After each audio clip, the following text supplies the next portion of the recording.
A very warm welcome to the International South Asian Film Festivals Conference as part of the UK Asian Film Festival 2021. My name is Dr. Ashvin Devasundaram, Senior Lecturer in World Cinema at Queen Mary University and Associate Director of UCAF London. It's a great pleasure to share this platform with such a dynamic and distinguished range of festivals, filmmakers, and festival curators.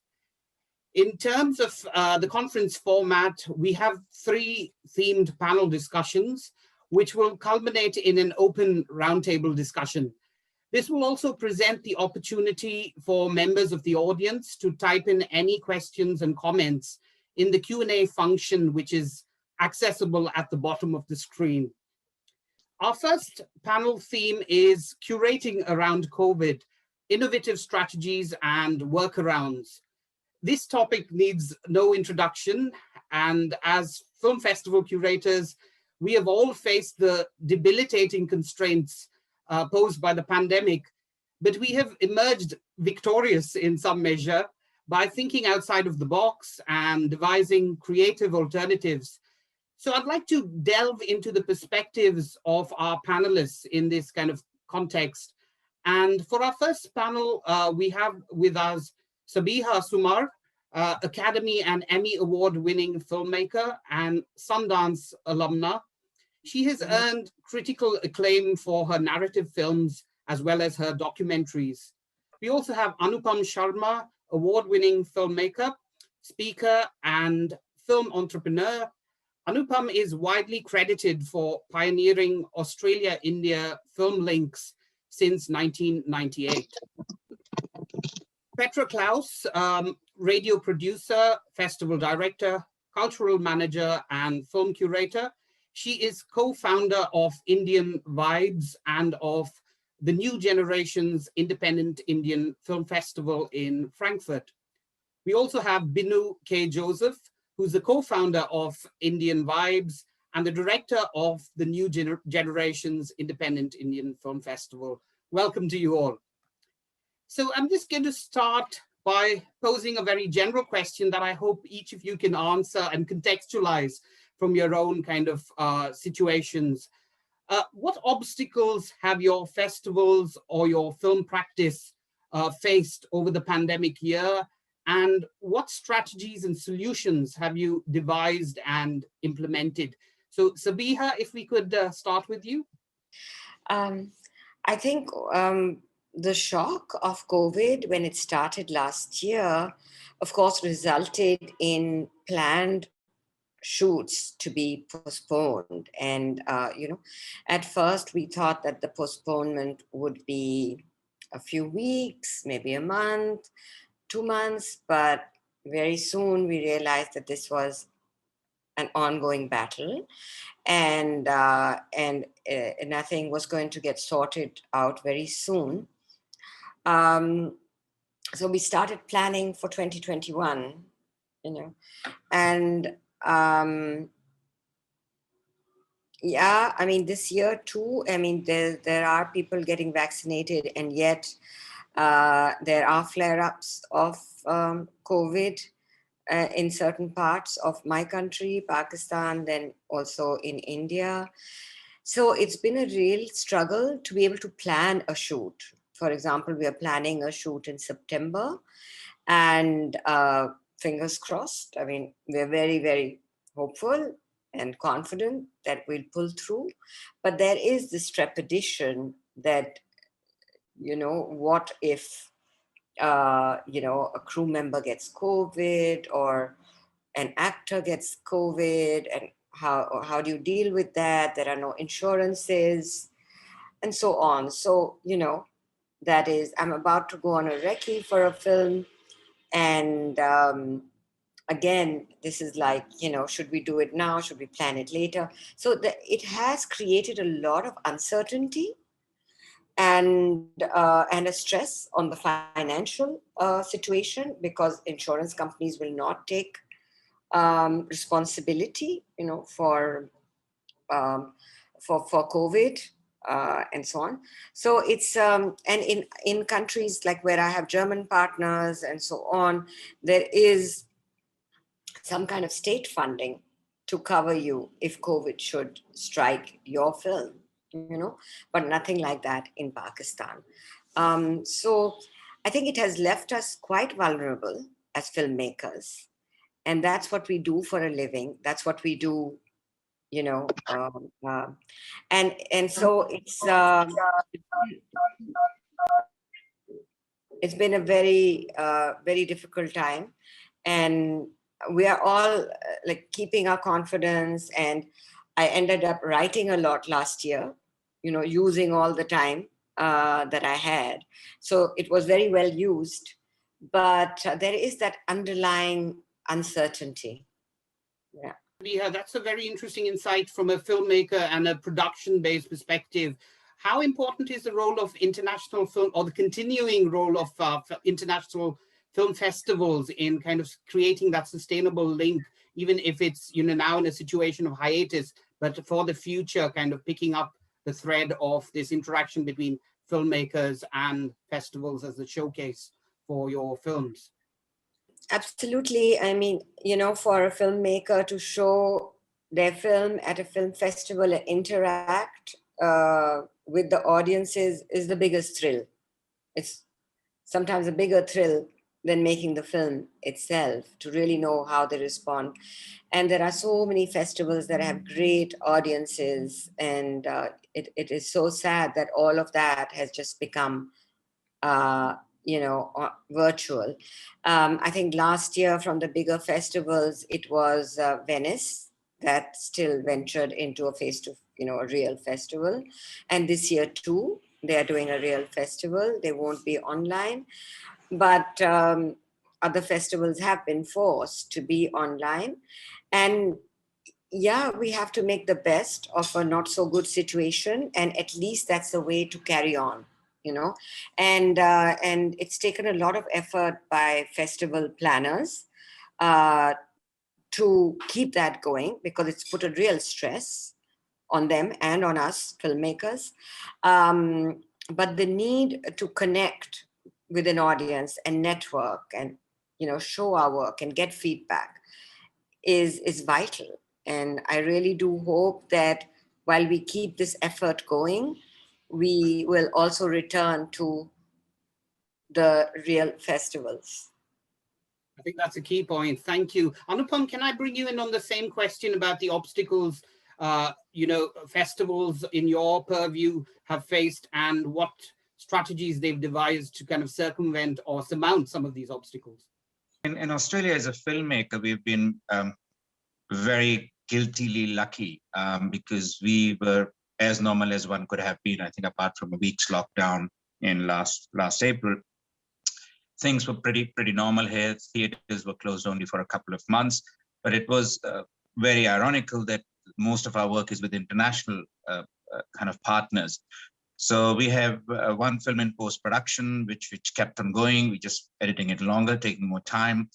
We had production in Sri Lanka, which we went into remote directing.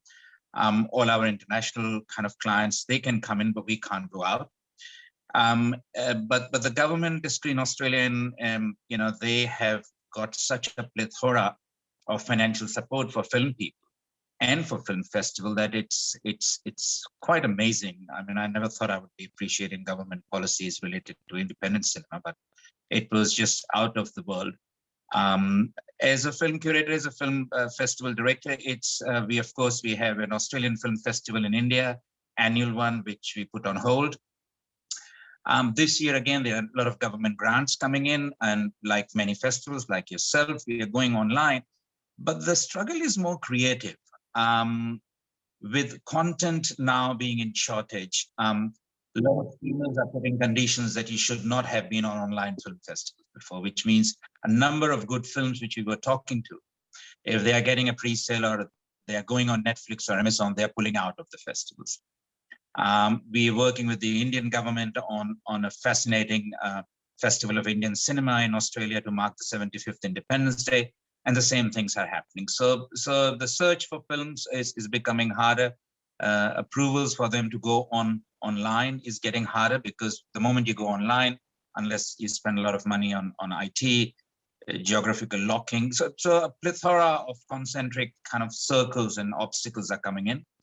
But like everyone, this too shall, we're trying to make do with things, and this too shall pass. But as Sabiha said, we are all missing, those film markets, the physical, catch-ups and networking, and all those things are missing. And I mean, Australia just announced that they have asked us and warned us that till July 2022, we should not make international plans. So. Thank you. Again, recurring themes there about, the online space, the imperatives of the online space, web streaming platforms, and, returning to the roots of film curation as an in-person kind of human interaction, as it were. And these are themes that I hope, will unpack during the course of this conference in subsequent panels and also in our roundtable discussion. So thanks for raising those points. Petra and Binu, if I could bring you in from the perspective of Frankfurt and new generations, what are your thoughts?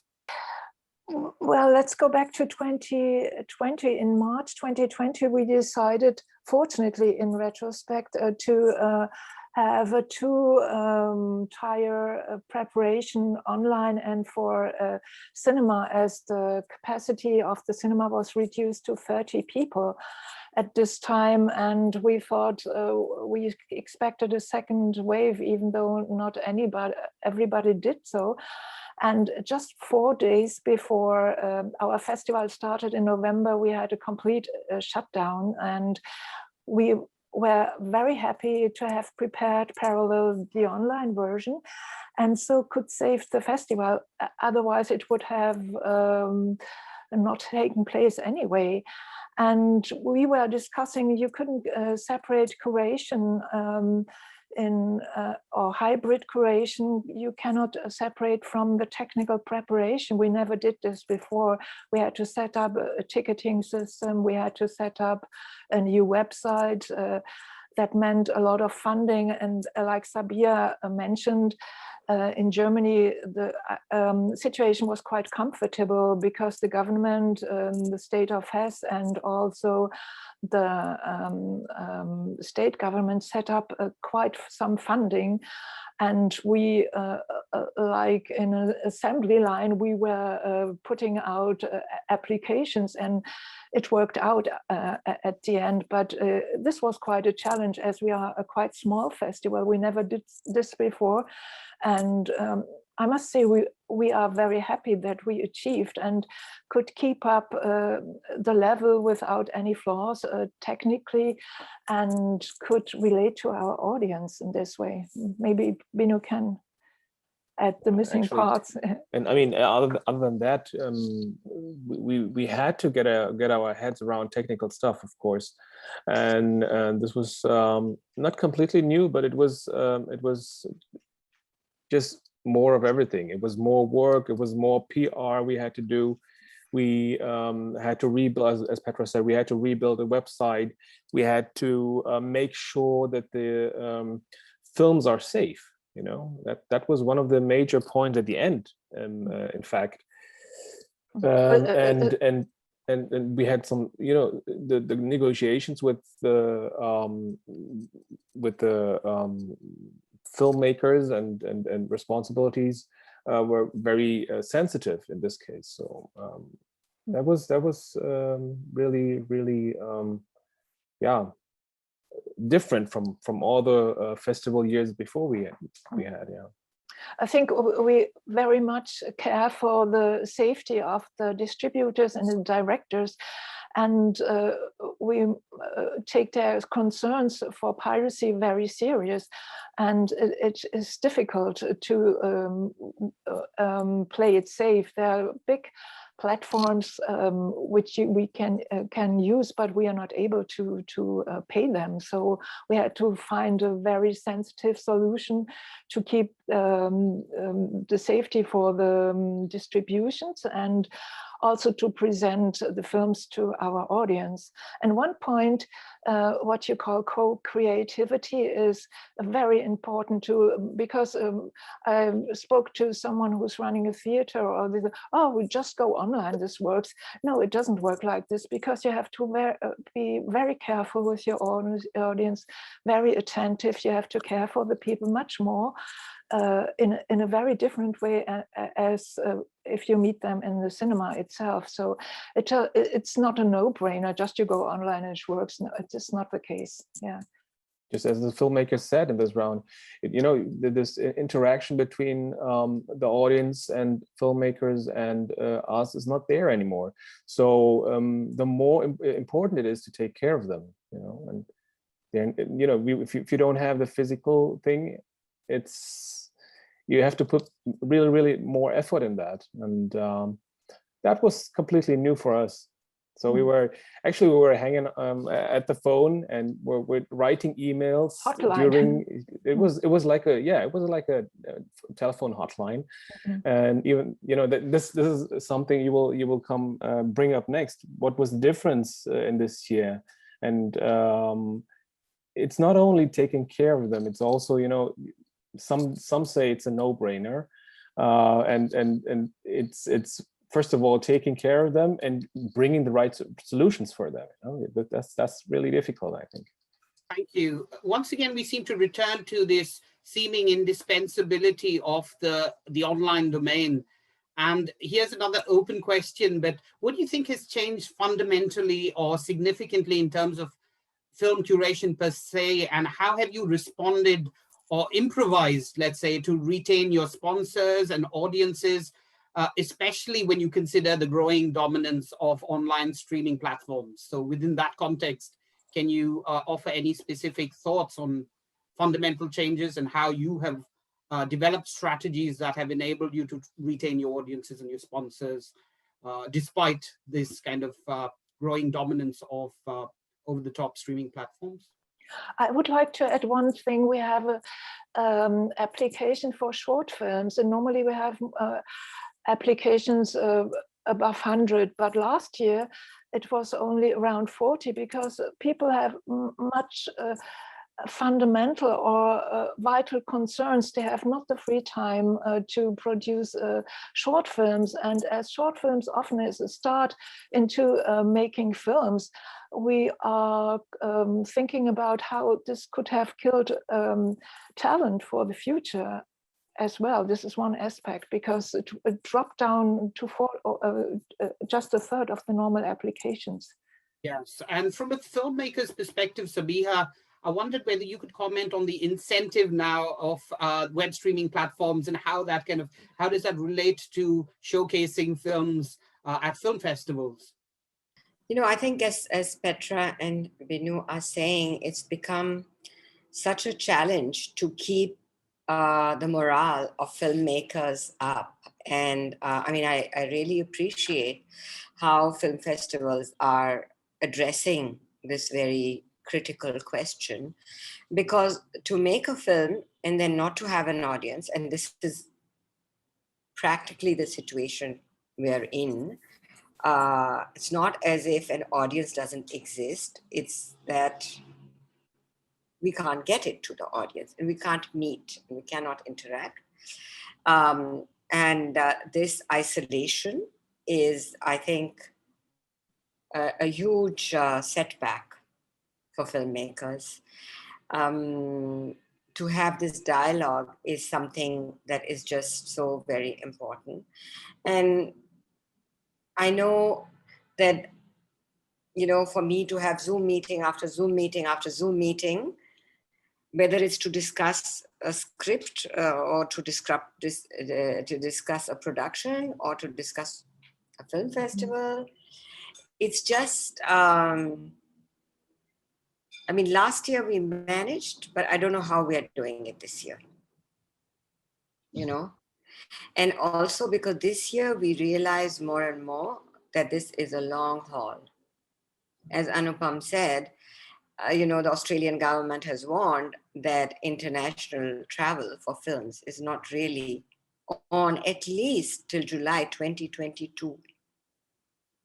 And like we all know, if COVID exists anywhere, it exists everywhere. So, yeah, very tough for everyone.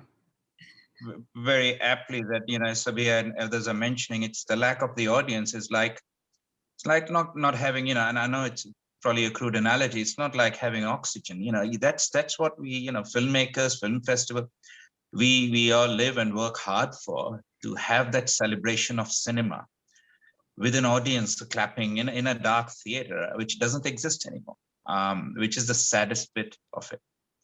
And in terms of sponsors and going online, some sponsors are understanding.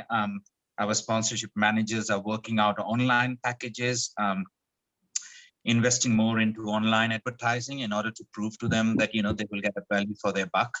So it's a whole, kind of just reinventing things for an electronic world. Thank you very much. I think that enables us to segue into our next panel discussion, which is about hybridity and co-curation. So I'm just going to bring in Monia and hand over to Monia to lead that discussion. But thank you, Binu, Sabiha, Anupam, and Petra for some very enlightening thoughts and for sharing your experiences. Monia, over to you. Thank you, Ash. Thank you so much. Very briefly, my name is Monia Achari. I'm Dr. Monia Achari. I'm an associate professor in film and television history. I'm passionate about festivals because I write and research about festivals. So hopefully all of you are very interesting case studies for me, I have to say. So I'm very excited to speak to all of you. Of course, we have been coordinating this conference together, and the matters and the issues around hybridity and co-curatorship are something that are actually quite dear to all of us. But before I will just start asking tons of questions as much as I can, I would like to introduce the panelists for today. And I have in my panel the Smriti Kiran. Smriti, thank you so much for joining us.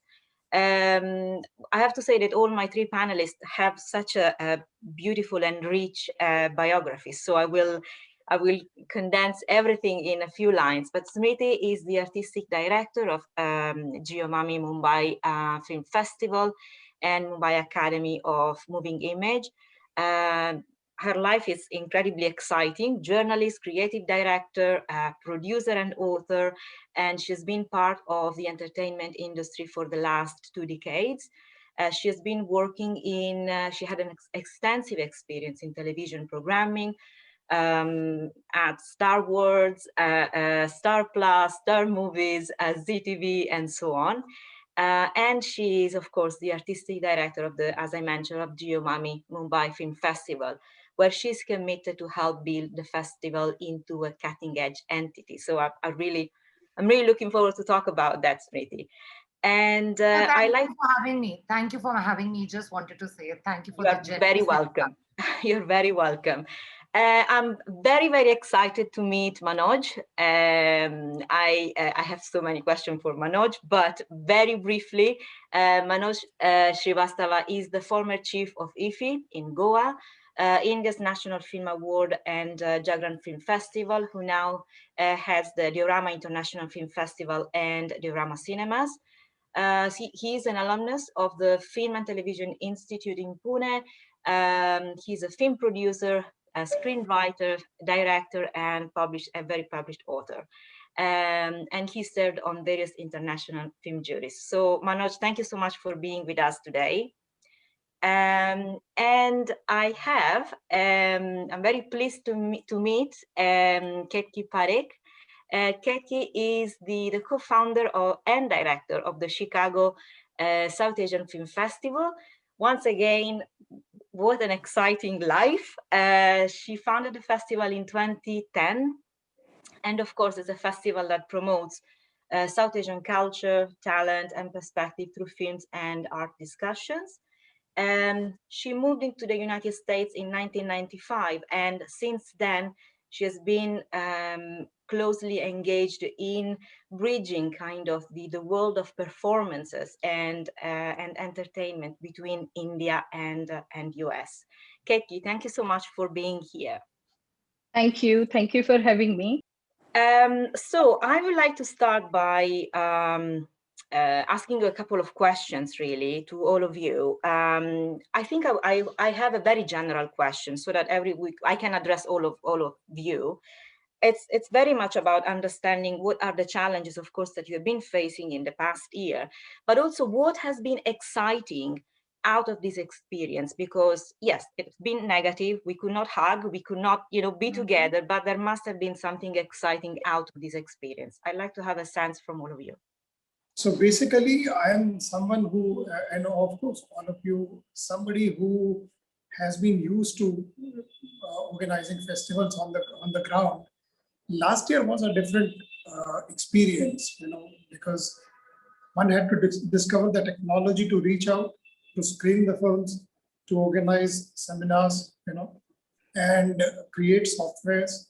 So all that happened, and the most exciting part was, I'm talking from the point of view of a festival which is upcoming, which was only in its second edition last year. We were able to connect with people across 5 continents, over 70 countries. We could never imagine a festival in its second year, which would be nestled in Delhi, could connect with so many people across continents. That was something really exciting. I never imagined in our second edition we could do that. We had planned to grow step by step, slowly, but suddenly there was a blast. And we wish to continue with the digital part of the festival. Even if the pandemic is gone, we may like to hold a ground festival and still have a digital segment. We want to call it the phygital part of the festival, a phygital festival. That's exciting. That's very exciting. Yeah. Keki, yes. Yes. I believe that hybrid virtual festival has changed the landscape for filmmakers, audience, as well as us, the producers of festivals.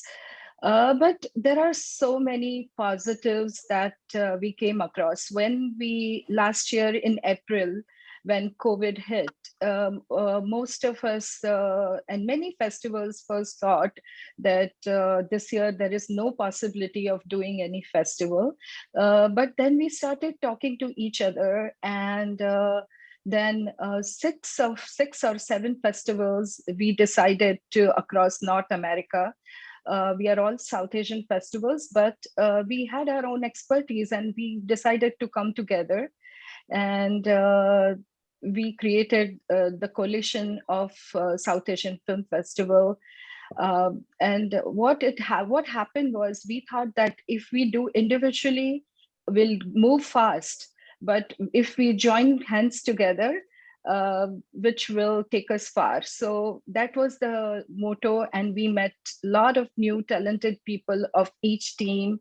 And, it was rich in content. Like we had a lot of good films, curation of a combination of curation from different submission that each one of us got, as well as we had good question answer sessions with all filmmakers, actors, people who could not come in person, could not participate. They were all there to help us. Also, some of us were smaller festivals, and we could not have afforded to do this individually, but this way we could afford because the expense was less for us, like rental of the space, also the travel expense, hospitality expense, all that went down. And we also noticed that there are several festivals all across North America, but some of the smaller cities where they could not have festival, the audience from those cities were participating. So we had a very high attendance last year. And I think there were, and also terms of filmmakers, right? Like they felt that they had, some of them very reluctant in the beginning because of the piracy issue, and also, you know, geo-blocking and all this other aspect of it. But at the end, we realized that they were happy because their films could reach to the wider audience. So overall, I think there were a lot of positive that happened in my experience in last year. So when you talk about the positives, I think I have a lot more positives than negatives about hybrid festival or virtual festival. Which is very reassuring to hear, because I think we have been kind of living in the past year in a climate of, you know, negativity and, oh, we are all far away. Of course, it's true, but there must be something also positive that is coming out from this experience. Smriti, what about your experience? First of all, Manoj, Ketki, lovely to meet you. Lovely to hear you speak. Monia, I wish that all the learnings, even the wonderful ones, had not come with the carnage that it came with. I think it gave us an opportunity. First of all, I think the first response was being stumped, because we didn't know, none of us knew what hit us and how do we do this. And I think for us, what happened was it gave us an opportunity to look at the festival. You know, we've been doing it for the past 6 years, though it's a 22-year-old festival. And we took a pivot to digital pretty quickly. I think within 20 or 25 days of a lockdown being announced in the country, we went digital with 2 of our properties, which is Year-Round Program and Dial M for Films. We started creating conversations. And I think one of the things that we discovered was that there is a whole new audience that you can reach out to. And there are many things that you can do when, like Ketki said and Manoj said, that when you don't have so many logistics to think about. You know, there are different kind of logistics, but it's very easy to connect. And of course, nothing can compare to the, I mean, if I was sitting with the 3 of you in a room and we were chatting over coffee, how can that connection or that kind of experience be replicated by this? But having said that, it did give us tremendous learnings, and those learnings were that, like Manoj said, that we will not let go of our digital arm, even when, and I'm hoping that that happens soon, even when the world goes back to, you know, doing things on ground. I think collaborate and not compete is what it taught everyone in the ecosystem, that, you know, we need to make calls, we need to talk to people, we need to kind of figure out how to do this together. Because suddenly with geo-blocking and with the digital piece, you started to realize that it doesn't matter if people are watching a film in Chicago first, or if people are watching a film in Goa first, or people are watching a film in Delhi first. You're catering to a unique audience, and that's what matters. So for us, I think we've also re-looked at the palette of the festival to kind of assess what kind of value are we creating, taken out a lot of frills. And of course, like I say in all my discussions, that we can no longer say that we are technologically challenged. We've all had to learn technology pretty fast. And we know that if we do not do that, we'll be obsolete. I agree. I actually agree. And on this note, well, first of all, you have been raising so many issues that I really, really wish we can cover it somehow. And I'm sure we will beyond this conference. But I think that really what is interesting that is coming out from all of you, really, what you are saying is this sense of collaboration, of any way togetherness, even if we are, you know, scattered throughout the world. And what I always say when I talk about festivals is about resilience, which all of you have been kind of talking about.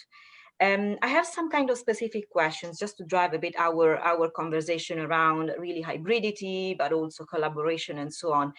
And I actually would like to go very much to this very notion of hybridity, of those festivals that in a way happen both offline and online, because now that's the next step from having essentially moved online. We are trying to now go back to some sort of normality of festivals.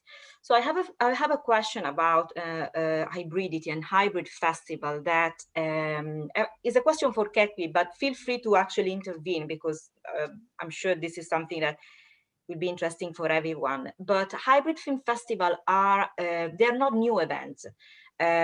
Because they are events that have always existed, and we really do not have to look at them in now because we are living in this very crucial moment. But hybrid festivals have been existing before.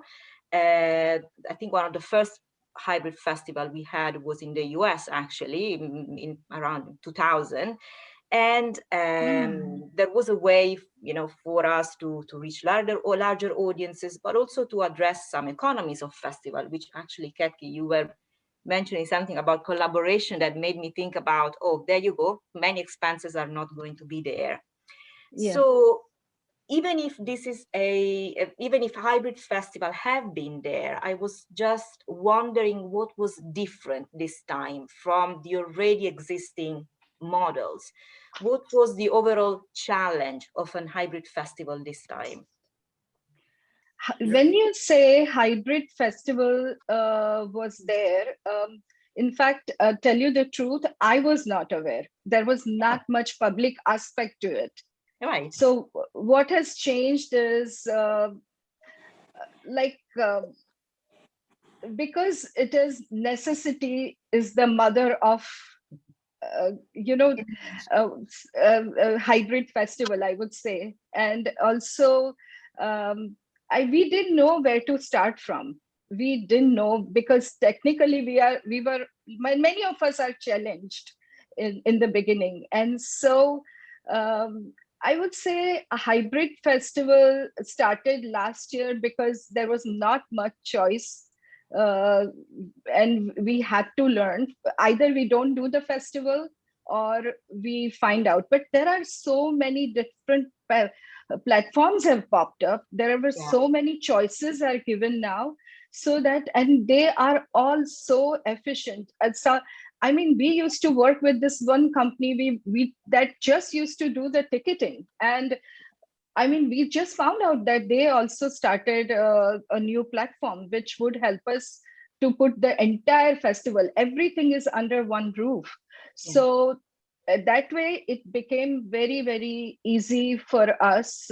I mean, initially we all struggled, but when we came together as a team with different people with different expertise, I think hybrid festival was very easy last year. In fact, I feel that it's going to be a little more challenging this year, because last year we knew that everything has to be virtual. But since US has opened up now, we are still in dilemma how much to put virtual and how much to go do things in person, maybe one event in person. The another possibility is doing drive-in cinema, which was almost old-fashioned for a long time. And suddenly we have so many pop-up drive-in cinemas that have come. So I think the possibilities are there, and which are sometimes, too many choices are also difficult, but and the expenses definitely go high with doing multiple venues and multiple way of doing this festival. Yeah. Manoj, yes. Thank you, Kate. When you spoke about the digital or the hybrid festivals existing for the past 20 years, 2 decades, there was a time when, yes, these festivals existed, but they were sort of looked down upon. They didn't have the kind of esteem of festival like Mami or Ifigo or some other Venice Cannes would have. That prestige or that esteem wasn't there. These things were looked down upon in the sense that, okay, there is something. But having said this, today the challenge before a hybrid festival is that there is so much in the market in terms of consumption. You are competing with not only OTT platforms, television channels, maybe in some countries, theaters also. So how do you create content that connects? What is it? What is that unique thing that you are doing in the festival? Why should people come to a digital or a hybrid festival? You are also screening, they are also screening movie, and maybe sometimes their stuff is much better and the charges are much lower. You may be charging $5, $10, $15, and there the whole subscription doesn't cost you that much. So we, while continuing with hybrid festivals, this challenge would always exist. But the other part, the ground activity, if you do both, the ground activity and then there is the digital part, that is the real essence. People don't really like things online. There would be a time when people would fed up. Today also, there was some prediction that the hospitality industry, the entertainment industries would bounce back because people cannot be caged for a long time. Yeah. The good part in the online festival that we did last time was all the expenditure was set aside. Okay, the sponsorship fell down, but we had enough to take home, to do the next festival. But at the same time, the connect was greater. I mean, I could never imagine Diorama would be held as a ground activity in Indonesia. They offered it. They said we have a cinema and we can stream. Okay, so while the online part is fine, we will have to focus on the ground activity. That is where the essence is, people to people meeting. The fun of cinema is watching things together in a room with people. If I have to watch online, okay, what kind of world would exist with that kind of an arrangement? So ultimately, the destination is people to people contact, even in a film bazaar. We organized a film market which was online. Euler and Scriptdoor and various other partners. Yes, the objective is to select that one movie or 10 movies for your television channel, which may be difficult when you visit a Cannes film market or an American film market and physically watch those films, or you take home the DVDs or the links or whatever. But again, the business of cinema cannot be done only digitally, only on online basis. It doesn't work out. This hybrid thing would exist, but this is not the answer to a ground activity. As Smriti rightly said, that we would like the two things to coexist. And as Ketki said, we will have to decide how much of which to do, how much of ground activity and how much of digital activity. I think after the pandemic, the world has found answers and the world of cinema has changed.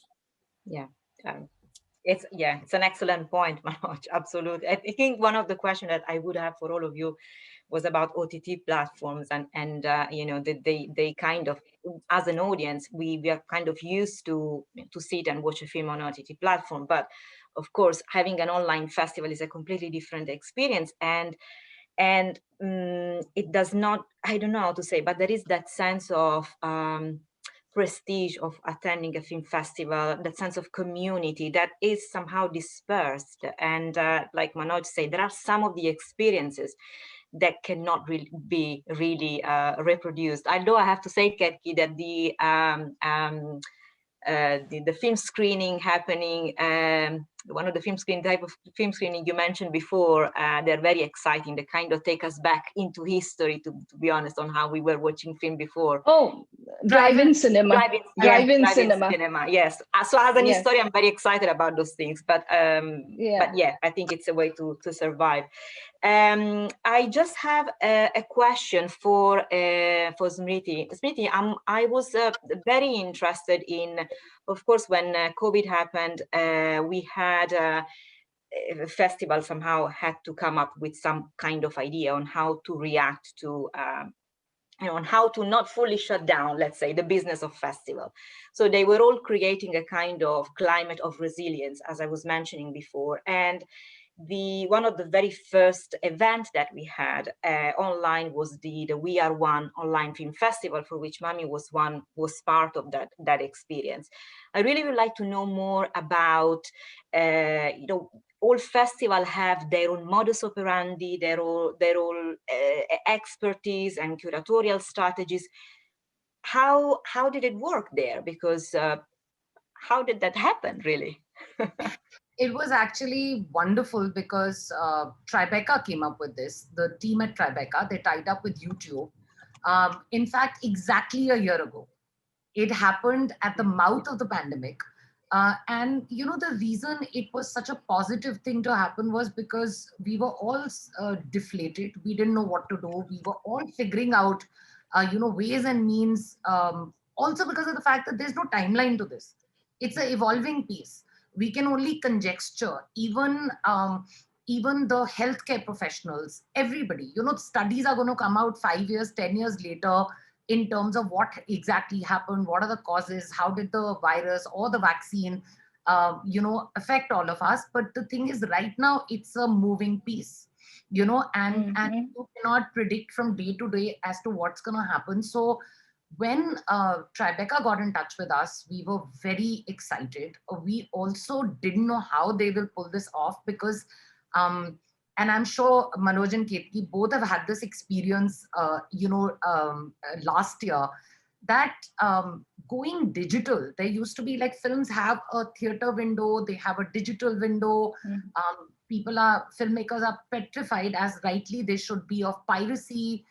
So the thing is that nothing at that point of time was figured out. Though Tribeca and YouTube got together and had a very watertight system, I don't know how they did this so quickly. The production team at Tribeca was amazing.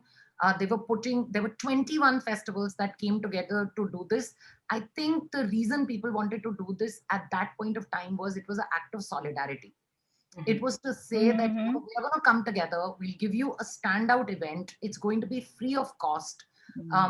Across the world, people will have access to more than 100 films and more than 100 conversations that they can watch, because oh no, we lost Meeti. I hope she's going to be able to come back. So I would like to move this to the next panel. Thank Kriti and Kitty and Manoj for being here. Thank you. And Rohit, it's on you now. Thanks. Thanks a lot for that, Monia, and all the panelists so far. So we're moving on to the third and final panel before we then go on to the round table. So this panel is called Curating Diversity. So my name is Dr. Rohit Das Gupta. I'm a senior lecturer at the University of Glasgow, where I teach cultural industries. So it gives me great pleasure to introduce you all to this panel on curating diversity today. I think based on everything that we've heard so far, I think it wouldn't be wrong for me to say that diversity should really be at the very core of any kind of programming or curating to reflect the many communities that make up South Asia. We've also been speaking a lot about the role that cinema plays in terms of social change, creating awareness as venues for community making. But I think it's also I think we're all very painfully aware, for those of us who live in the diaspora, but also those of us who are in South Asia right now, that it's become increasingly quite difficult to keep championing, diversity and the plurality of gender, caste, class, religion, sexuality, given some of the socio-political context that we're living in. So I'm really grateful that I've got three wonderful speakers today, Pushpinder, Daniel, and Sridhar, who've done some amazing work in their fields. And in the next 20 minutes, they're going to tell us a little bit more about how they make this as part of their work. So first of all, let me just do a quick introduction to all of them. So Pushpinder needs no introduction. She's the founder and CEO of the UK Asian Film Festival and its parent organization, Tongues on Fire. The festival, which has been running for more than 20 years, is also the largest platform for South Asian independent cinema outside India.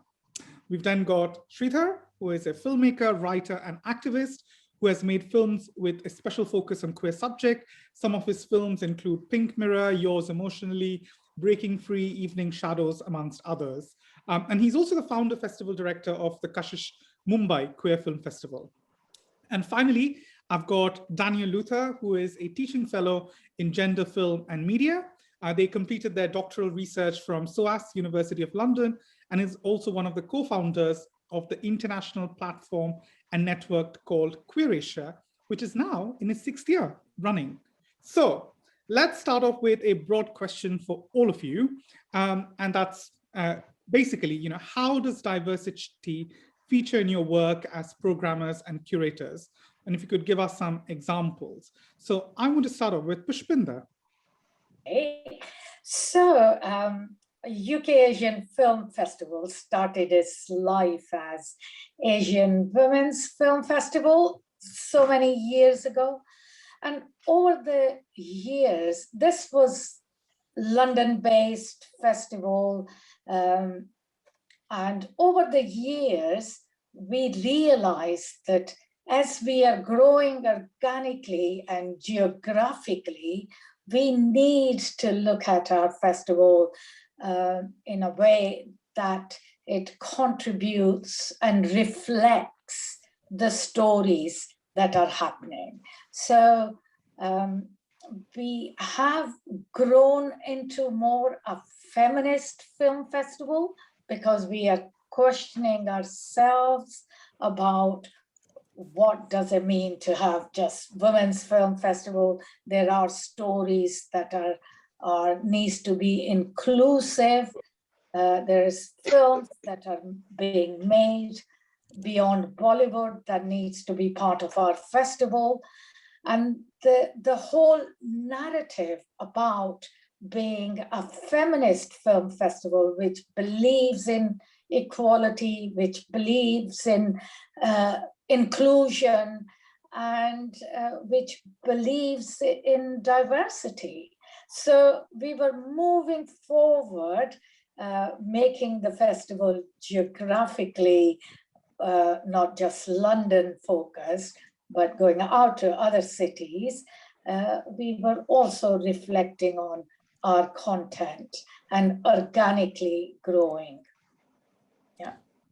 So that's for us is important core kind of question. And it's not, we haven't arrived there yet. It means using different kind of language to include people. It means using a different kind of feedback form that doesn't say male, female. That doesn't say, it's not just the content, but it's the kind of message that you're giving out there. And for us, that's important to be talking about diversity. Brilliant. Thanks for that, Pushpinder. You've said quite a lot of important things which I've made points on, and I'll come back to you once we've gone around the panel. So Sridhar, if you want to come in next. Yeah, so we started Kashish in 2010, immediately after the decriminalization by the Delhi High Court. Delhi High Court read down Section 377, and we felt motivated to do a film festival in a mainstream theater, a film festival which is focused on LGBTQ films only. And that was a huge thing at that point of time in 2010 when conversations were just opening up about LGBTQ issues in the media and among society. So our reason for starting the festival was twofold. One is for the LGBTQ community to celebrate their sexuality and their gender by watching films on the big screen with their partners, with their families, with their colleagues. The thrill of watching films on the big screen was something we wanted to bring across. So we always wanted to be in a mainstream theater. And the second point was for non-LGBTQ audiences to understand what LGBTQ ideas were through cinema. So that has been quite a very beautiful experience for us, where we have 30% of non-LGBTQ participation among the audiences, and they intermingle with the LGBTQ community. It's a seamless experience, and the LGBTQ community basically feels it's a safe space. A Kashish Film Festival is a safe space where they can be who they want to be, without any barriers, and even without having to label themselves. So they come dressed as this beautiful costumes, and it's a celebration of their sexuality. So we've been doing the festival for the last 10 years on the ground. So from a 123-seater, we grew to the a Liberty Cinema, which is 1,200 seats, and we pretty much fill up. And people really come to attend this festival and pretty much fill up a 1,200-seater, and that's really heartening for us. And more than watching the film, the community experience of coming together, watching films together, discussing, meeting people, dating even, of course. So everything is really come together at Kashish, and that's been a huge thing. And we have had, of course, the fortune of having celebrity actors, filmmakers, and even international actors like Sir Ian McKellen coming to our festival. So it's really given it a boost, and so it's been a very, very interesting experience. Of course, with the lockdown, things have changed. So we're going to talk about that later. But our current focus is like not just LGBTQ, but basically the QIA plus of the community. So mostly we see gay films or films on gay men or lesbian, but we hardly see films on intersex, non-binary, asexuality. So we are now focused on bringing these stories, which are already marginalized within the LGBTQ community, to the foreground. So our focus, even last year and this year, has been to showcase more films which are about the marginalized LGBTQIA plus community within the LGBTQI. Yeah. And that's such a great point, Sridhar, that you've raised about, you know, the marginal amongst the marginal, kind of almost. And I think it's a really important point, you know, when we especially talk about intersection of our identities as gender, class, race, religion, and how that kind of intersects with sexuality. And I think it's so important to make sure that those stories are also coming out. But I'll pick up on that in a bit. So Daniel, over to you, if you want to tell us a little bit more about Queer Asia and what you've been doing. Hi, so thank you for having me on this panel. And I think this is a really fascinating question to think about also, because I'd like to think about what does curation really mean in the context of film festivals. Why are, you know, and this is the question that was raised on one of the other panels as well, why do people come to film festivals? And I think curation, specifically thinking about my experience at Queer Asia, is about putting films together in a context and in a way for people to think about and relate to. And for us as Queer Asia, we're not focused on a specific region. So we don't just feature films from South Asia or East Asia, whatever. And in fact, I'm writing this article on our curation, on thinking about curation through failure, because what a queer curation really means for us is to think about how can we cross these borders that are differentiating, allowing us to differentiate ourselves from each other, because the struggles that we as queer people go through in South Asia will have similar resonances with someone else somewhere else.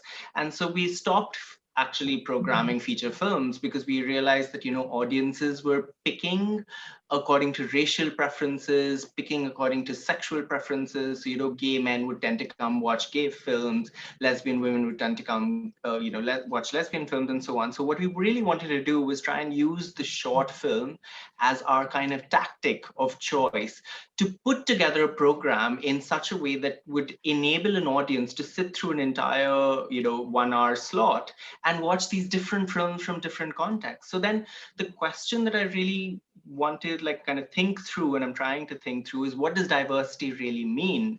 Is it just that we want to show, all these other kinds of films, or that we actually want to enable in the audiences that are coming to our festival an ability to transcend the borders within which they're constrained? And I think the problem as a minority film festival, especially a minority film festival that's kind of located on the margins of film festivals generally, but also on the margins of academia. So everyone at Queer Asia is kind of like queer scholars of color, young people, not really established in any field. So for us, marginality means not being able to cross those borders, not being able to afford those flight tickets to go somewhere, right? Watch a film festival. So how do we do these things?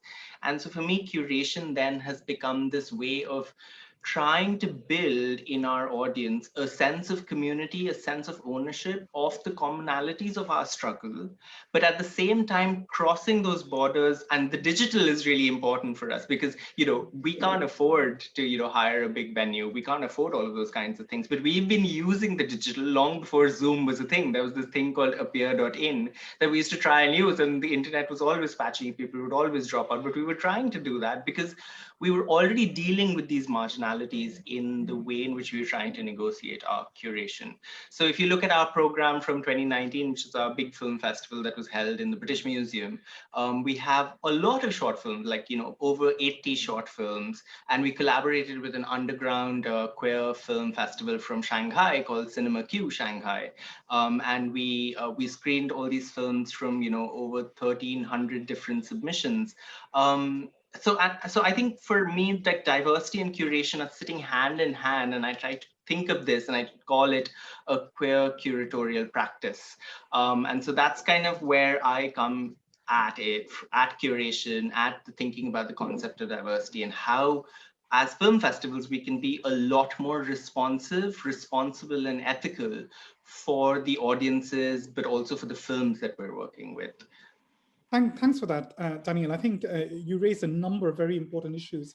And I think one of the things that you've said about crossing borders, both kind of metaphorically, but also physically, I think is a really important thing when we talk about diversity, that it shouldn't just be a tick box exercise and it shouldn't just be tokenistic. So I think going to this concept of borders, if I can move to Pushpinder again. And Pushpinder, you spoke about, you know, how you started off, you know, as the Asian Women's Festival.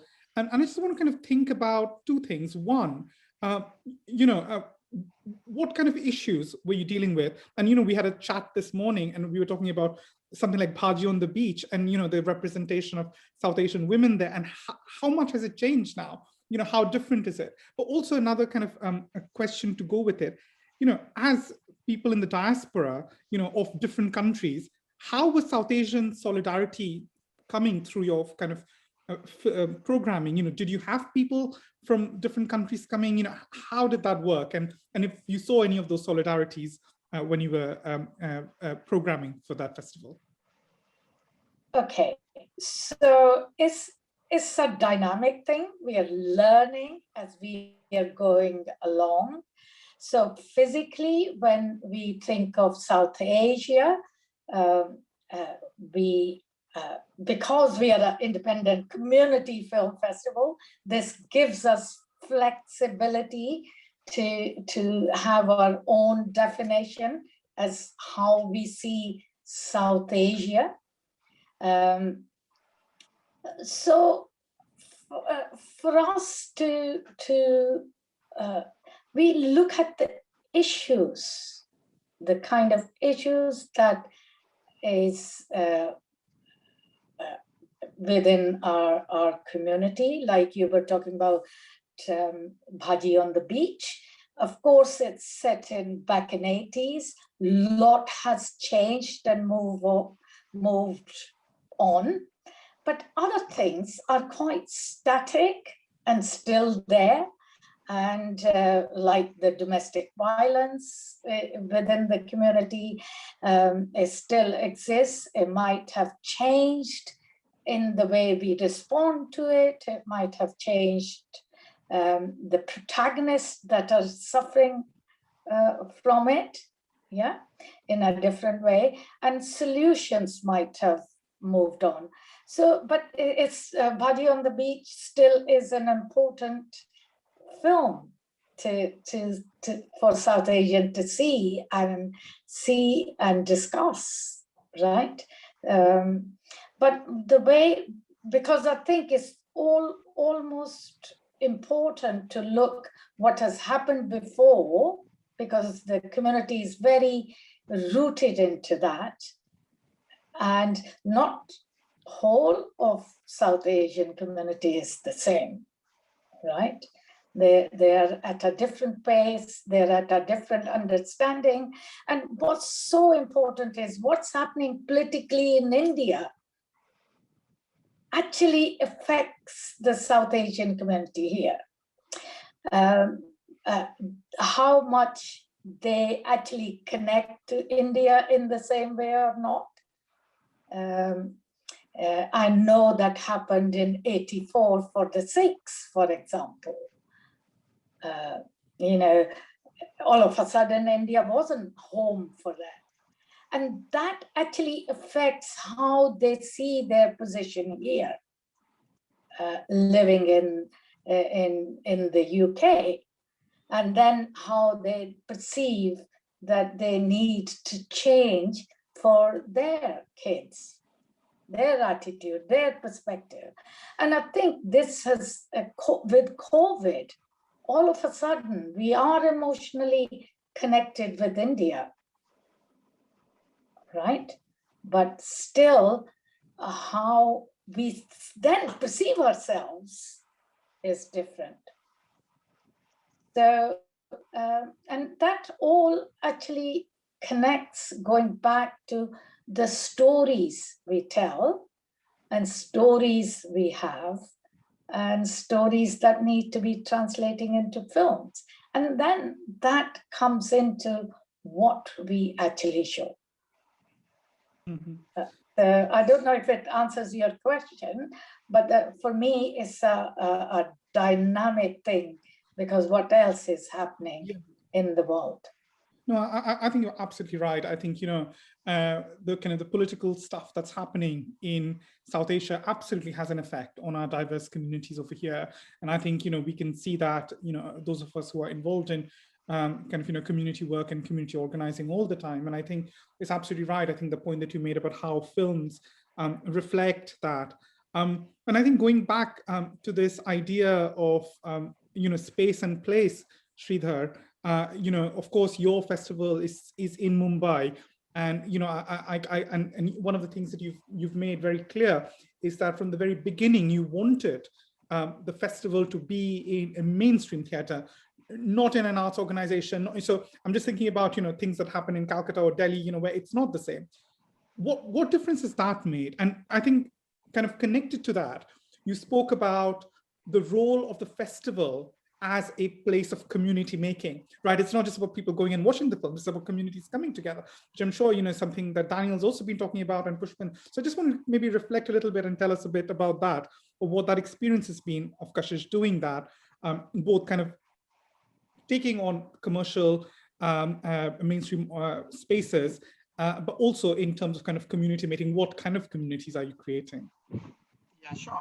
So basically, when we started Kashish, since most of us were in Mumbai, we located it as a Mumbai Film Festival. And we wanted to locate it in the mainstream space, as I said already, to basically create a larger sensitization about LGBTQ issues. And from the first edition onwards, we basically have had a huge media focus. Everybody, all the newspapers and all the magazines write about the festival. So it's not just the people who come to the festival, but basically a lot more people get the idea of what the films are about, the reviews of the films, interviews with the filmmakers. So basically, Kashish has been spreading the LGBTQ agenda, if I can call that. It's a very bad word to use, but has been spreading it quite a bit. And I'm sure, like, I mean, the reading down, final reading down in 2018, I would imagine that like Kashish has played a small part, because it's a collective effort, you know. When you change the consciousness of the society, it definitely reflects in the judiciary in some way or the other. And the judiciary finally read down Section 377. So we believe that we did play a small part in the last 10 years of our journey. And we're really happy to be doing that. So Kashish has basically a lot of people across India travel to Kashish. They take actually holiday, they kind of take holiday from their work, they bunk colleges and come to Kashish because it's a lived-in experience. And that's something you cannot really have with an online festival, unfortunately. But we also, Kashish has been doing screenings across India, because we don't want to travel to other cities, because there are other cities which already have film festivals. Like Kolkata has Dialogues, Delhi has a film festival, Bangalore has a film festival. So we didn't want to obviously step on any boundaries. So, but we do screenings across India, or we have this Kashish Forward program where we take a curated set of films to colleges and universities. So we have done at least around 40, 50 screenings across India. But one of the key things which Kashish has been, we are very happy to be doing, is basically promoting Indian LGBTQ content across the world. So we've been collaborating with film festivals across the world, making sure that these films be sent across a bunch of Indian LGBTQ films to other festivals and enable their programming and get a bit of screening fee, which we flow back to the filmmakers. So we're very happy to nurture this growing Indian LGBTQ cinema space. Kashish also has right now a fund where basically we have we call for scripts, and we finally give one script 2 lakh rupees to make a film, and it's been supported by Lotus Visual Production in UK. So Kashish has been involved in distribution, production, and also I would say exhibition. So we are trying to kind of do that. But what we really still need to do per se, I would say, is like create a lobby for equality. I mean, we want to create something. I mean, so we are not an organization primarily working with advocacy, but cinema is advocacy in some way or the other, So we want to create a lobby where we can basically lobby with the government to basically talk about anti-discriminatory law to be enforced, or talk about marriage equality. We talk about it in our panel discussions, but panel discussions are just Zoom calls and just kind of go away after some time. So one of the things we want to do is like create a kind of a task force which basically creates this whole content. I would say make films about it, make books or paintings around it, and demand that anti-discriminatory law will come into place in India very soon. Gay marriages should be allowed very soon. So these are things on the anvil. Hopefully we'll get there. I don't know how much. And just to talk about Daniel's thing. So Kashish also thrives on short films. We have, I think, 160 films we program, and almost 100 of them are short films. And I think I agree with Daniel that like short films really bring out the diversity of experiences in a true way. Sometimes feature films have this market consideration, stars and stuff like that. So short films are really truthful. They depict the not just the diversity of queer culture, but also of the location that it is based, the environment around that, whether it's South Asia or Europe. And they really are so candid and true, and we really love them. So thank you, Daniel, for giving a shout out for the short films. And I think I should mention that, Sridhar, when I was 18, one of the first films I made, you were curating a list for a university in Canada.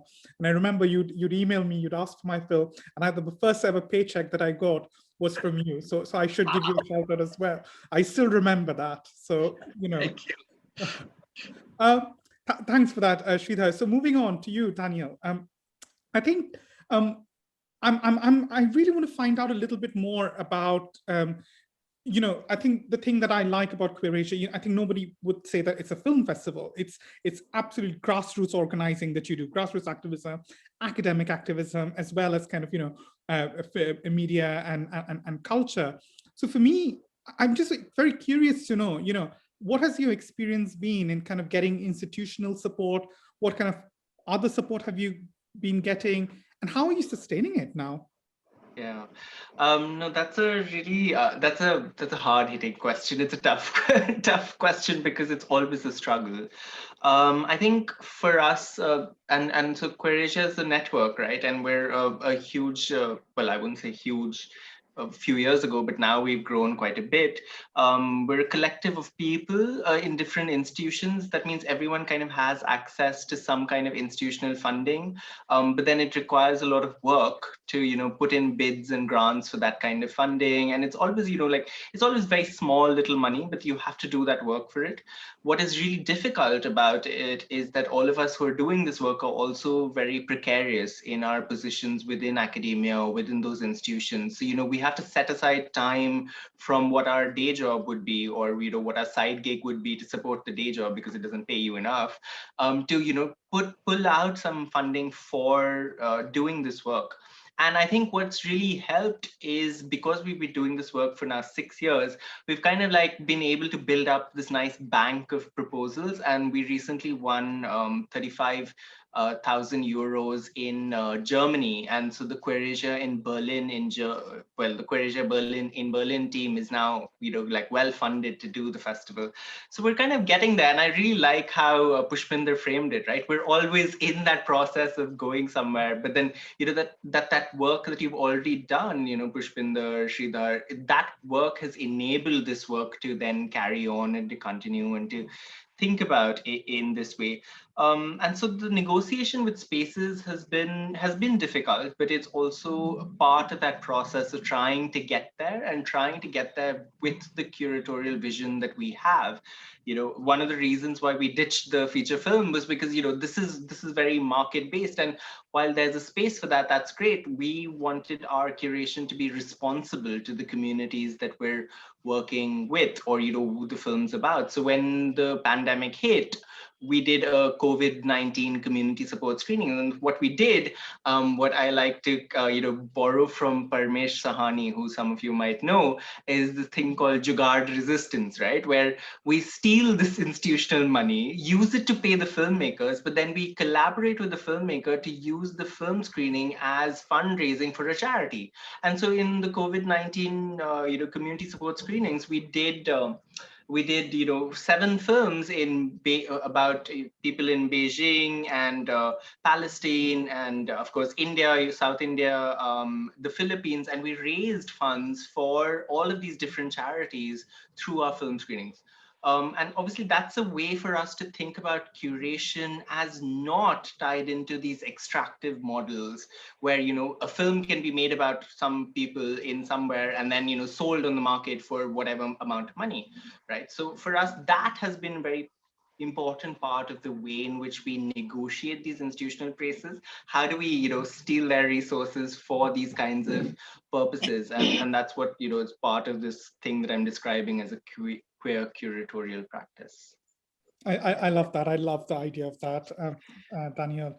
And I think we can have so much conversation. I really want to find out the role that digital media has now played. I'm really interested to find out more about the funding models, but unfortunately time is not with us and we might pick it up in the roundtable. But I'm going to hand over to Ashvin now to take us to the roundtable. And thank you, Sridhar. Thank you, Daniel. Thank you, Pushpinder. We'll see you in the roundtable now. I agree. Thanks very much, all the panelists, for really fascinating and diverse insight across the 3 panels. We will now have a consolidated roundtable discussion, bringing together all our panelists. And members of the audience, please do pose any questions or comments in the Q&A section. I am aware that we already have a couple of questions as well as comments in the chat. And we will certainly do our best to address these questions towards the latter part of the discussion. So this roundtable will be co-chaired by myself, Monia and Rohit. So I'd like to start by saying Smriti's comment, which is collaborate and not compete, is a really compelling catchphrase. Similarly, Daniel spoke about building a sense of community. So one of the main objectives of this conference is to set the foundations for a global South Asian film festivals network, where as festivals and as festival curators, we can work collaboratively and constructively to share ideas, resources, knowledge, and networks. This will help us kind of all build a global South Asian film festival community for the future. So we hope this global network will be the basis of dedicated interactive networking events at UCAF in the years to come. So in this regard, could I ask all our panelists, what suggestions and ideas could you offer on how we could assist one another in terms of resource sharing, network building, and creating this South Asian Film Festival community? So this is an open question. I'm not going to pick anybody to answer, but please do shout out if you've got any burning thoughts and ideas. So if I can go first, basically Kashish is part of the Asia Pacific Queer Film Festival Network, and that's been really operating very well. We have around I think 35 film festivals which have come together, and we have been sharing our films basically with, so out of all the films which we program at a festival, we pick maybe 5 or 6 films which we feel stand out and can traverse the world. And we put them in an Excel sheet with password and stuff like that. And that's been really cool. And one of the things the Asia Pacific Network has also been doing is it's been instituting an award for the best Asia Pacific queer film. So all the film festivals nominate one film out of their collection, and that basically gets an audience voting, etc. And then finally one winner. So these are some of the initiatives which we could think about for the thing. But basically also how do we create a diversity of experiences. So we have South Asian films and queer films and feminist films. How do we build a network and a pool of all these films? It's going to be a challenge, but it'll be a worthwhile thing to think about for sure. Thank you. Very useful points. Any other panelists? We are very sympathetic about the option to keep hybrid festivals in the future. So it would be very interesting to know how to have safe platforms for the screenings, as well as to keep the interest and the safety against piracy for the filmmakers and the distributors. This could be very interesting too, to our opinion. Thank you, Petra. Anupam. Yeah. Sorry, I was on mute. I think what you guys have just triggered off is what I would love to see on a monthly or a bi-monthly basis. If a few of us can come together, exchange ideas, share things which may be happening. For example, Australia might be soon announcing an Australia-India Film Council, and there are grants available for diversity. And as Smriti said, collaborating rather than competing.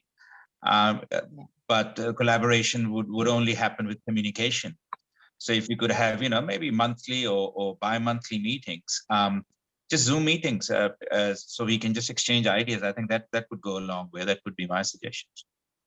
So even before COVID, 4 or 5 South Asian festivals across North America, we have been collaborating in terms of sharing films, sharing artists, which also helped us in saving some cost, as well as artists felt very good that at the same time they could go to 3 or 4 festivals when they're coming all the way from India. So, or India or Pakistan or Bangladesh, wherever they were coming from. So in a way, it had started even before last year, I would say. But then with the same festivals, we started a conversation about co-creating, and that worked very well. We had initially we had to, every festival has its own philosophy. Also, we had to be very transparent about expenses and other things about how we will select films and curation and all those things. But we overcame all that, and we really, when El Festival was almost over in September, we all had tears in our eyes because we were going to miss meetings and a lot of other things. So emotional support was also there among all of us. But I would like to share what we are doing this year. This year, there are a couple of small festivals. We are not doing what we did last year. We are not doing joint festival again, but there are a couple of festivals who have come to us and said we are very small festivals and it is very difficult for us to sustain. Can we piggyback? Can we be part of your festival? So this is something, because the fundraising, and we cannot charge same amount of tickets to the audience anymore, because the audience has a lot more options. So we have to see how we can get the audience at minimum price that they can afford or they would like to spend. So there are a couple of festivals that have come to us and joined hands with us, and they said, so this is something I think we should do as festivals, come together and help each other, support each other. Thank you very much. A lot of food for thought. Binu, I think Binu had a comment, and then over to you, Monia. I really like the idea of Ketki, because you talked about the coalition you have done so far with the other South Asian film festivals, and I think I think we should go for something similar, at least within Germany. Maybe have something like that. I don't know how it would look like. Something like a platform, or as Anupam said, Zoom meetings in the beginning, and see what comes out of it, because this is more than an act of solidarity. You know, I think we need each other, and some do know that, and I think it's the right way to go. Not only because we exchange experiences and share expenses and all that. We have a much more brighter audience than at the end. This was one of the reasons and one of the positive effects of the hybrid film festival. Yeah, this is actually my thought on this, and I would love to see more of this, actually. Yeah, I just want to make a quick point. I think there is value in each festival keeping to their what they need is our support is also has a value. But more importantly, what our vision was with this conference moving forward was to have network of support for each other, where we can pick up a phone and say, you know what, I'm having problem. So we were thinking of having put a structure in place where people can actually become a member of this network, and then communicate with each other. And I like the idea what Anupam was saying: share information, share what's available, what films are available, what fundings are available, what opportunities are available. So for me, the idea would be not everybody merging together, but having identity of their own, festival, their own pace, but coming together to network, share, and support. And I would be putting forward that recommendation after this, from this conference. I just want to mention something about, I think one of the early conversations that we had with Pushpinder about setting up and putting together this conference, and her vision was we should create a confederation of film. I'll never forget this term, a confederation of film festivals.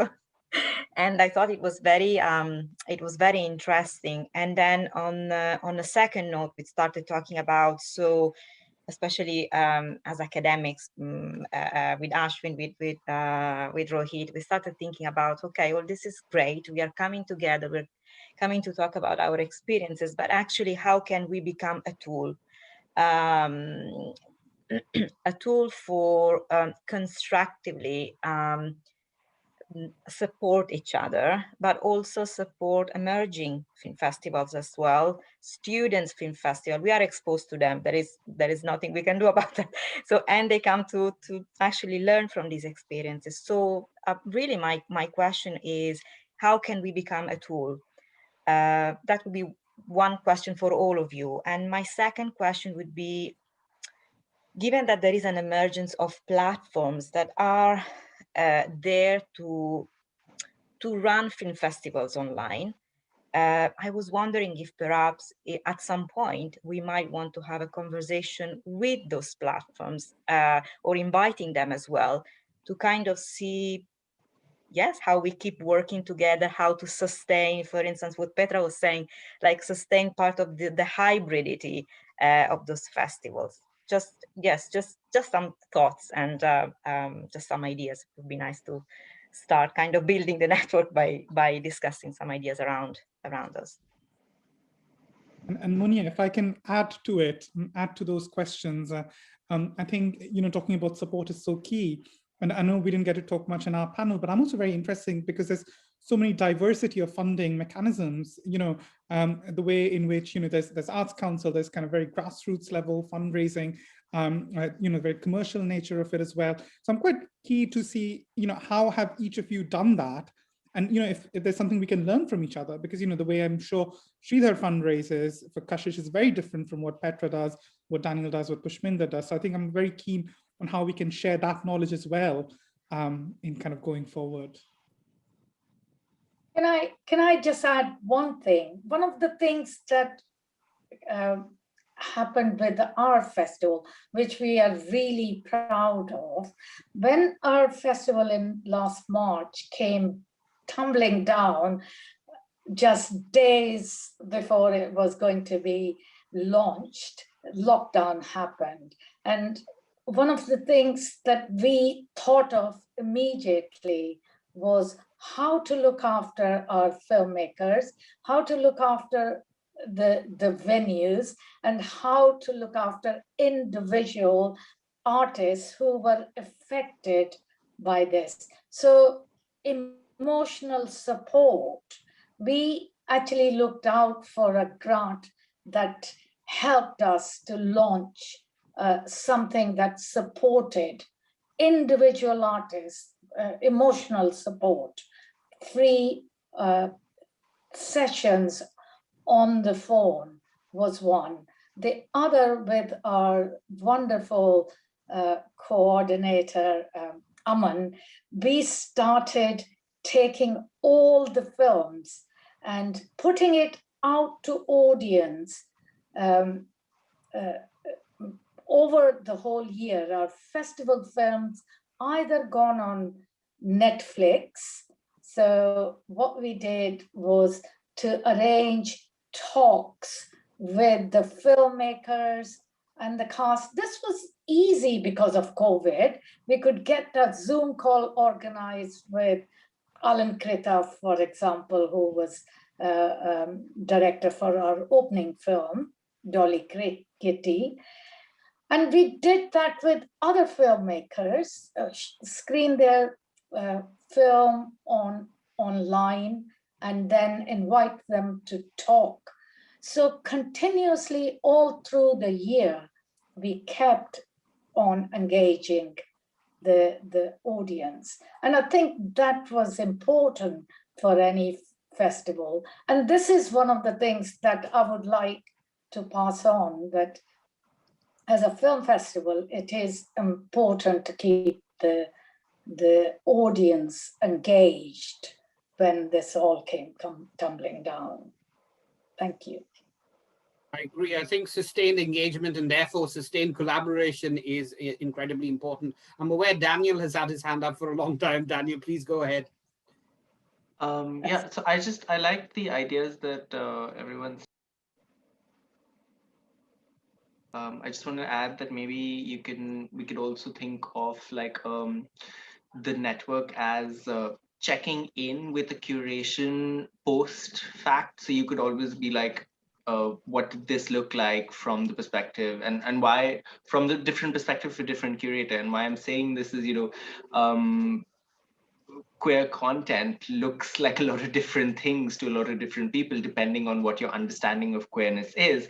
But oftentimes it boils down to like something as sort of, something about gay men, but actually ignores like, a lot of other people within the queer community. And and that has a political repercussion on what mainstream society understands as queerness. So, and that's the kind of thing when, when you, and Sridhar is pointing this out obviously, but that's also the kind of thing that leads to, gay marriage being the be all and end all of queer rights, where actually, there's a lot more that needs to be done. So just like, sort of having a check-in with, even curating a program or something like that would be a nice way.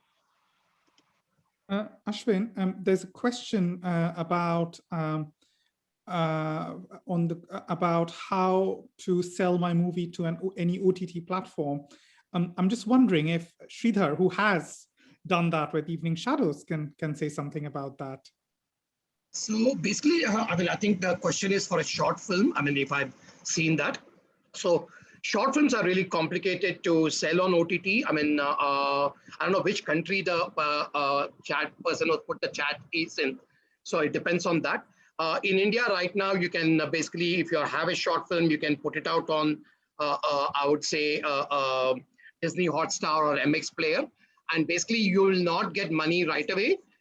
You will be advertising revenue. So mostly OTTs which put out short films operate on AWOD, not TWOD or AWOD primarily. So they will not pay you upfront money.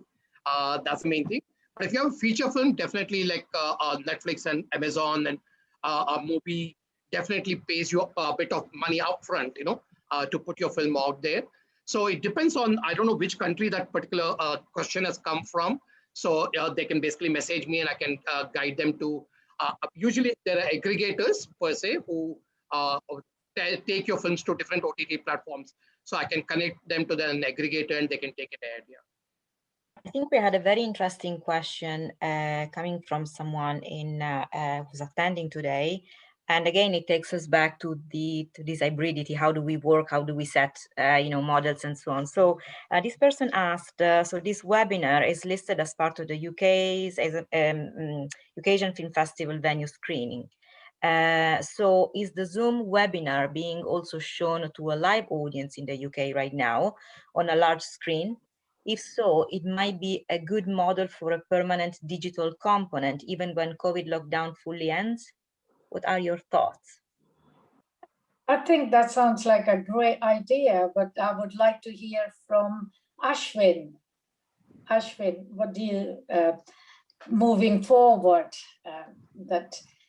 almost talking about having a hybrid conference, isn't it? Where people can be present in the audience as well as can have contributors from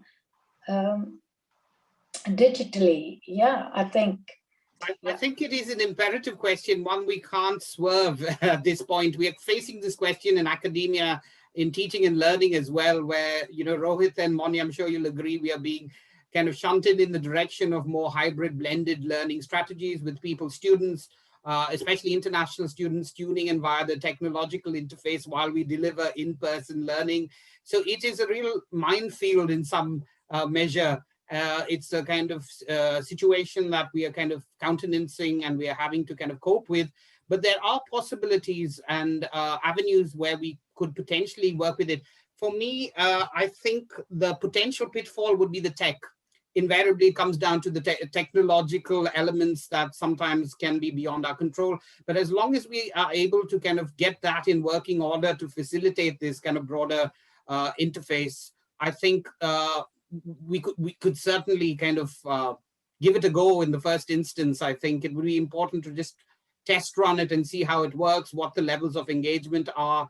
And in that sense, trialing a system such as this may be important, purely on the level of some of the panelists and what you've said about the positive dimensions of moving, or at least amalgamating the online dimension with the more kind of conventional in-person elements of the film festivals sector.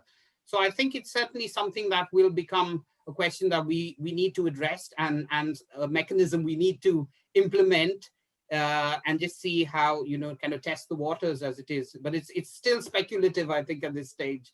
And we will only know when we have actually kind of, as a trial a system such as this. So Point out one thing. So basically for Kashish, basically like the 2020 edition was completely online. We had to move it online in July. But what was the experience was of course, we opened it to across to the world. Most of the programs were open across the world. So we gained new audiences who couldn't come to Kashish, But we lost a lot of LGBTQ audiences who came to Kashish because it was a safe space. They couldn't watch the films online at all. I mean, so imagine a person who's hidden, who's hiding his identity or identity, staying at home and not able to access these films at all. So those were some of the things. So we lost a lot of members who come to Kashish to experience the film festival in a safe space. At home, they don't have a safe space, a lot of them, So that's been a big challenge per se, and we want to definitely consider hybrid version 2021. Those right now announced as a, and as somebody mentioned in the previous panel, we don't know what's going to happen with the COVID. I mean, it's taking a turn every day, every week. So we don't even know how festival is going to be in August to September. So we're going to wait it out and see whether we're able to do a physical, maybe a 2-day event, maybe just one event where it's an award ceremony where everybody gets together, I mean, celebrate the films and the performances. And so we are still hoping to do a hybrid festival. Let's see how that goes. Yeah. I think very important points, says Sridhar. There are also practical dimensions like geo-blocking and things like that. But with Pushpin's specific point in relation to an in-person networking event, to kind of broaden the ambit of that event by having people who can travel and be present, but simultaneously encourage the participation of people from perhaps the other corner of the world who are unable to be there in person. So that certainly does sound like a more inclusive strategy to broaden participation, interaction. Yeah, for me, it does go back to questions of technological viability, but I'm sure that's again an obstacle that can be surmounted, but possibilities do exist. I think we have another question from Dushyant, and Dushyant, greetings. I'm not sure if you're joining us from Canada. So Dushyant has asked, as film curators, what films have stood out for each of you that deal with stories of COVID fiction and documentaries or features and shorts? So again, open questions, and anybody like to take this question from? Well, we had amazing film, short film in our short film competition, and then there were a number of films that we screened during the year, and one stood out was from it was from Singapore. It was called At 8. So this was a film made in COVID, remotely, what people were doing at 8 o'clock at a particular time. And Shilpa, the director, had made this film.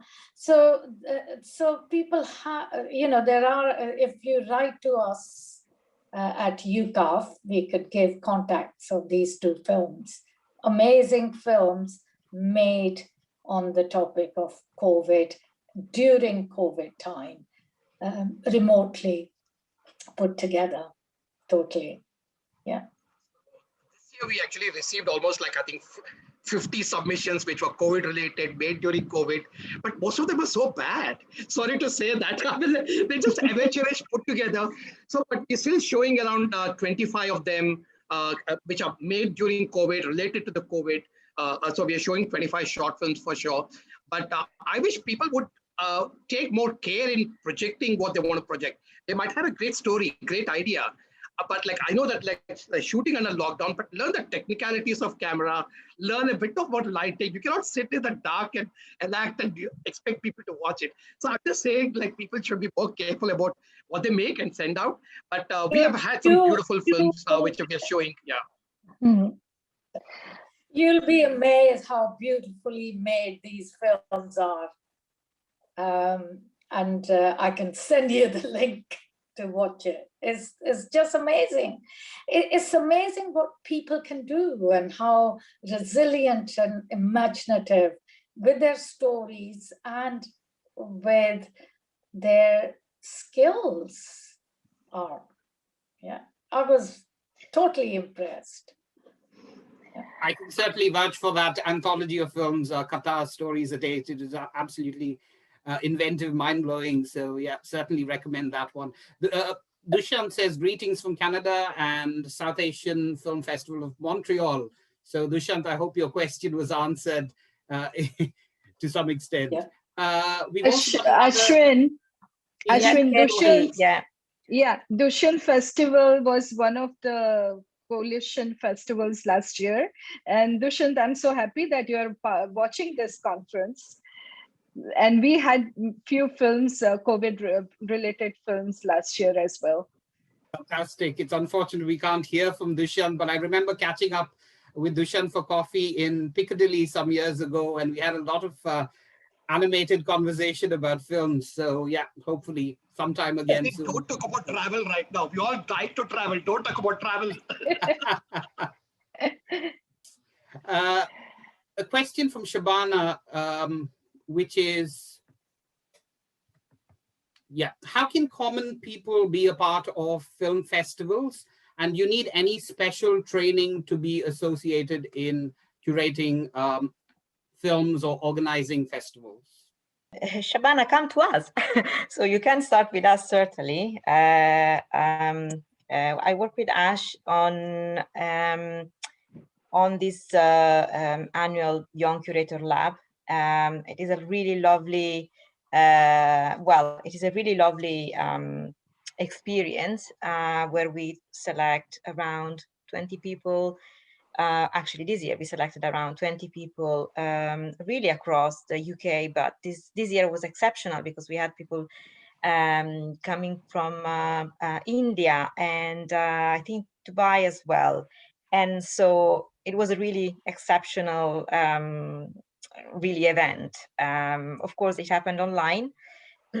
But we actually, perhaps we had a good conversation after that and agreeing on the fact that having had this event happening online really gave us the chance to be in contact with prospective young curators from abroad, really, because otherwise we normally liaise with young curators from our countries or from our cities. So that was an actual exceptional, it's an exceptional event. I think I really would love to know a little bit more if there is any of you that is working in actually shaping possibilities for curators or somehow some kind of training. Could I quickly interject to point out that Shabana is one of our our curators from this year. We run our curators lab this year, auspiciously in conjunction with the Coventry UK City of Culture initiative. And Shabana was part of the workshop and is one of 3 curators selected to choose films for the Coventry edition of UCAF 21. So good to hear from you, Shabana. Thank you. Yeah, I was just saying that this is a great question because when I teach a little bit, so I teach at LSE in the gender department, but I also teach a little bit on film festivals and film festival curation and being attendant to the politics of that.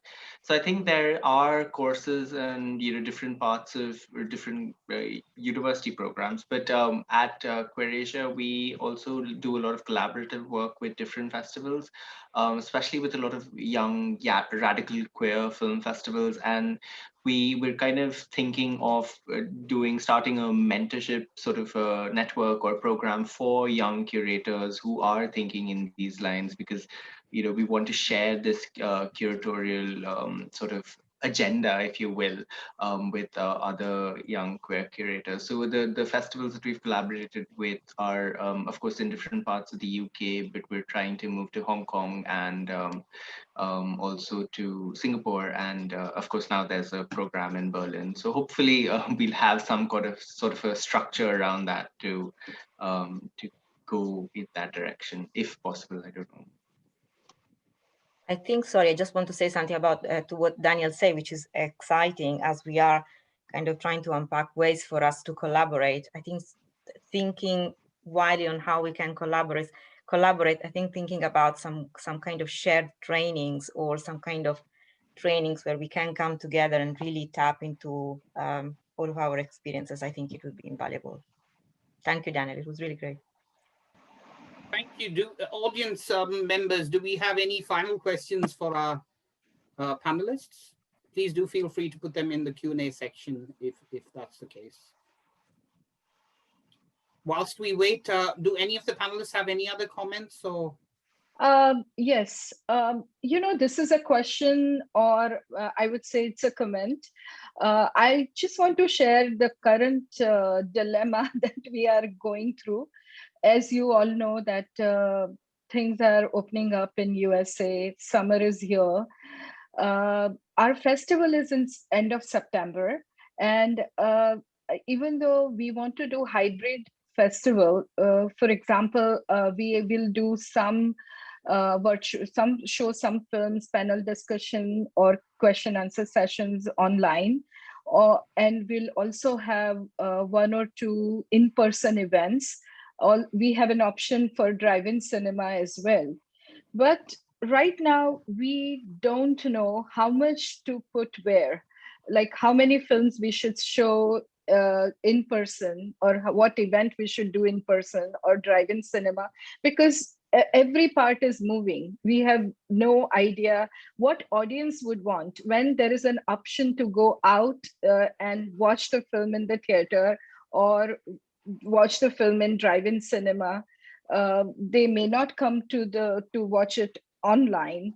There is already fatigue of watching films online virtually. So I mean, people are ready to go out. So I mean, last year it was much easier when we didn't have that option, and then everything was in one place. But this year we are in that confusion to see what to do with this situation, how to handle it. If any of you have answer, I think that would help. Yeah. So we have this year hybrid festival, and we have sold out screenings, and we had people not very low attendance on others. So one, it depends on the film, and the other, it depends on the venue where it is. We are having difficulty selling tickets in Hounslow, for example, at the moment, because there is such a scare about Indian variant in Hounslow. But having simultaneously films online, we can reassure people that if you don't feel safe to come out, there is films online. So I think it's such an advantage position to be in. People will come out. If even our sold out screenings are low in numbers because of social distancing, 400-seater can only have 135 seats available for audience. So having options there is such a good idea. I think that's a really good point, Pushpinder, about the selection of films as well. For example, I was at the screening of a Pakistani film called Zindagi Tamasha, which had a packed audience within COVID constraints at the Genesis Cinema here in London. But that's also a film that's been banned in Pakistan, deemed very controversial. And therefore, there's a buzz around that film. And it's a very important film to watch. It reminded me a bit of Aligarh when it came out in India. Yes. So it's also, I think, speaks to the programming of thematic content and, the themes that were mentioned by Daniel Sridhar and in the panel chaired by Rohit. So I think specific films can actually attract a wider audience, but in this present time, I think also our opening film Rahagir attracted a really kind of engaged audience at the BFI. So I think we were quite heartened by kind of opening the festival with a film like The Wayfarers, Rahagir, made by Gautam Ghosh, which seemed to chime with the audience, but also chime with the zeitgeist in India and, the pandemic and the situation of migrant workers as well. So I think a lot of it is about keeping one's finger on the pulse of what's going on in the world on a social, cultural, political level in particular. I just would like to know, as we coming to the closing of this, how other people see that, especially the participants in this in these panels, to moving forward. Would they like the idea of creating something moving forward as a networking platform from this, a resolution from this? Yes, we are very much interested in networking, like you suggested. I think this would be very good for all of us. And I would add one question. Do you think a network like this would be able to negotiate, for instance, with Netflix? Because we have the situation that, for instance, the film The Disciple, the German premiere was cancelled as the Mannheim Film Festival had to go online due to lockdown.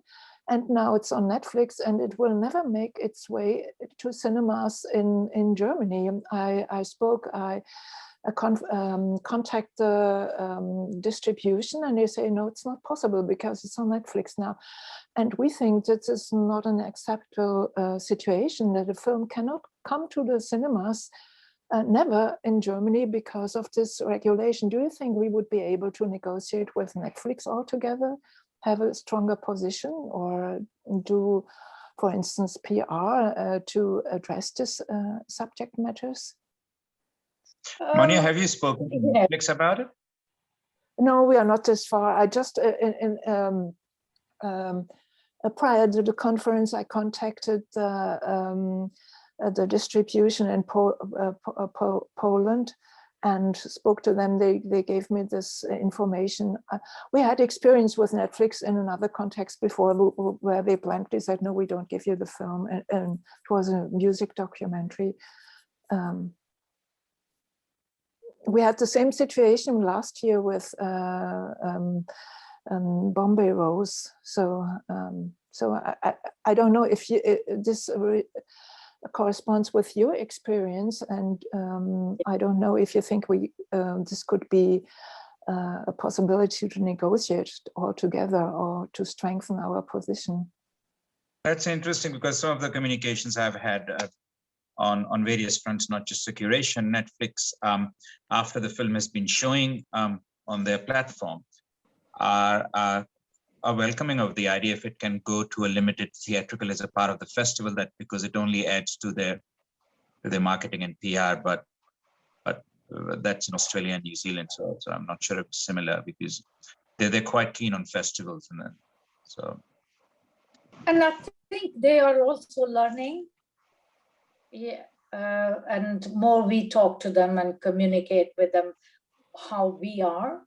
I think there is a possibility, but Pushpinder, in the position. I love the title which you and other people suggested. Which I love the title of Confederation of South Asian Festivals, a global thing, and like maybe fighting. maybe a toolkit or a page. Pushpinder,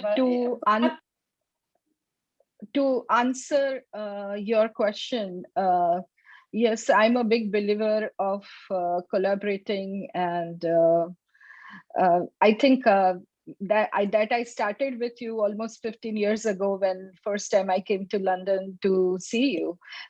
We met and we talked how can we do things together, also traveling to different festivals, meeting people. So I think if we can create a very strong and engaged film community, that would be really great. So I'm totally in for this. Yeah, thank you. Okay. Daniel has and going back to Netflix, where we are together, more able to negotiate with not just Netflix, but all the platforms are here to stay now. I just wanted to add, sorry, that's like a really good idea. And also because I'm going to kind of leave now because it's really late in India. But I just wanted to add that, there's a lot of interesting... Yeah, definitely. There's a lot of interesting examples that we could follow in terms of, the Pan-African Federation of Cineasts or the Argentinian Cinema ways, which actually are good ways to lobby for more change. The only caveat that I would say is that these kinds of organizations can also tend to become hegemonic in their own way, and then keep out other film festivals, because obviously this is a way to access power, distribution, all of that. So we should, if we do something like that, we need to like build in a way in which, you know, other festivals can come in, join, have a say in how things are happening, rather than become another site for, you know, So yeah, anyways, I just want to say that. And also I'm gonna kind of leave now, but it was really lovely talking to all of you. Thank you very much. And Bye-bye. Thank you, Daniel. Thank you. Thank you, Daniel.